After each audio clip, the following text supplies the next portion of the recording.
সকলোকে মোৰ YouTube channel upload master RK আছামলৈ স্বাগতম জনাইছোঁ। আজি এটা ভিডিঅ' আপোনালোকৰ মাজলৈ লৈ আহিছোঁ। আপোনালোকৰ কেতিয়াবা এনেকুৱা কিছুমান ডকুমেণ্ট আচলতে ভাঁজ লাগি যায় বা কেতিয়াবা মানে জাপত বেয়া হৈ যায় বা ফোল্ড কৰি থোৱা অৱস্থাত মানে কি হয় তাত দাগ হৈ যায়। তেনেকুৱা এখন ডকুমেণ্ট মই আপোনালোক দেখাব বিচাৰিছোঁ। এখন প্ৰেছক্ৰিপশ্যন ইমান জৰুৰত নহয়, তথাপিতো মই এইখনকে এক্সাম্পল হিচাপে লৈ ভিডিঅ'টো বনাব বিচাৰিছোঁ। এইখন আচলতে কেনেধৰণে ৰিপেয়াৰ কৰিব পাৰি। ইয়াত গোটেই ফ'ল্ড হৈ গ'ল, ফ'ল্ড হৈ যোৱাৰ ফলত কিছুমান ব্লেক স্পট আহি গ'ল। সেই স্পটবিলাক আচলতে নাইকিয়া কেনেকৈ কৰিব পাৰি বা এইখন ৰিপেয়াৰ কেনেকৈ কৰিব পাৰি তাৰ বিষয়ে ভিডিঅ'টোত মই কৈ যাম। সম্পূৰ্ণ ভিডিঅ'টো চাব, ভাল পালে লাইক শ্বেয়াৰ কমেণ্ট কৰিবলৈ নাপাহৰিব। লগতে যদি চেনেলটোত নতুনকৈ আহিছে তেতিয়াহ'লে চেনেলটো ছাবস্ক্ৰাইব কৰি দি বেল আইকনটো দবাব, যাতে মই দিয়া ভিডিঅ'বিলাক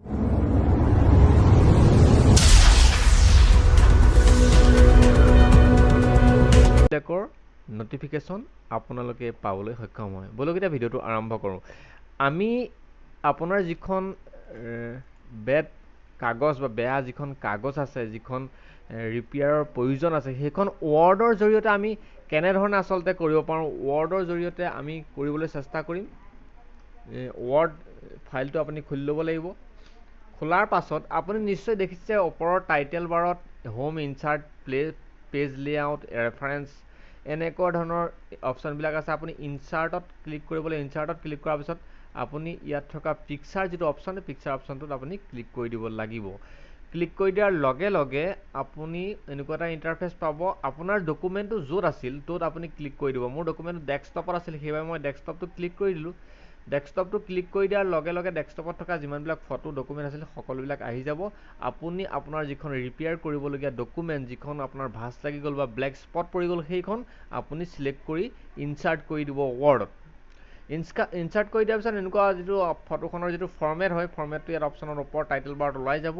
আৰু ওলাই যোৱাৰ পাছত আপুনি কি কৰিব, টেক্সট ৱাৰ্পিঙত ক্লিক কৰি দি পেলাই ইন ফ্ৰণ্ট অফ টেক্সট কৰি দিব, যাতে আপোনাৰ যিখন ডকুমেণ্টছ সেই ডকুমেণ্টছখন আপুনি সেই ৱৰ্ডৰ পেজটোত যোনখিনিতে আপুনি ৰাখিব বিচাৰে তাতে ৰাখিব বিচাৰে মুভ কৰিব পাৰে। এনেধৰণে আপুনি এটা জেগাত ৰাখি ল'ব, আৰু যদি ডাঙৰ কৰিব বিচাৰে ডাঙৰ কৰিব পাৰে। আৰু মইতো একজেক্টলি যিটো চাইজ আছে সেই চাইজটোতে মই ৰিপেয়াৰ কৰিবলৈ চেষ্টা কৰিম। তাৰপিছত আপুনি দেখিছে পিকচাৰ ষ্টাইল বুলি এটা অপশ্যন তলত দেখিছে। অপশ্যনটো তাৰ কৰ্ণাৰত মই এডাল নেভিগেশ্যন চিন এটা আছে, তললৈ দেখাই আছে নেভিগেট কৰি আছে। সেই নেভিগেটডালত মই ক্লিক কৰি দিম। ক্লিক কৰি দিয়াৰ লগে লগে এনেকুৱা এটা অপশ্যন আপোনাৰ আহি যাব। কিছুমানৰ ক্ষেত্ৰত কি হয়, মোৰ অকল ব্ৰাইটনেছ আৰু কণ্ট্ৰাষ্টটো আহিছে। কিছুমানৰ ক্ষেত্ৰত যিটো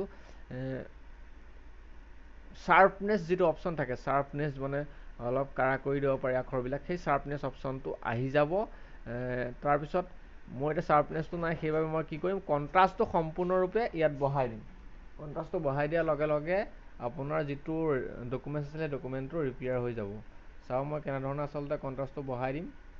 বঢ়াই দিয়াৰ পাছত যিটো ডকুমেণ্ট আছিলে সেই ডকুমেণ্টটো সম্পূৰ্ণৰূপে আগৰ যিটো প্ৰথম পৰ্যায়ত আছিলে নতুন ডকুমেণ্টছ এটালৈ কনভাৰ্ট হৈ যাব। এনেধৰণে আপোনালোকে আপোনাৰ যিটো বেড ডকুমেণ্টছ থাকে বা যিকোনো ধৰণৰ লাগতিয়াল কাগজ পত্ৰ থাকে, কেতিয়াবা থওঁতেন বেয়া হৈ যায় বা ফ'ল্ড কৰি থোৱা অৱস্থাত ভাঁজ লাগি যায় বা কেতিয়াবা পুৰণা হৈ যোৱাৰ ফলত কিছুমান ব্লেক স্পট আহি যায়। এনেধৰণে আপোনালোকে ৰিপেয়াৰ কৰিব পাৰে। ইয়াৰ পিছত আপুনি ছেভ অপশ্যনত গৈ ছেভ কৰি দি পেলাই যিটো আপোনাৰ ডকুমেণ্ট ৰিপেয়াৰ কৰিলে ডকুমেণ্টখন আপুনি সংৰক্ষণ কৰি থ'ব বা ছেভ কৰি থ'ব পাৰিব।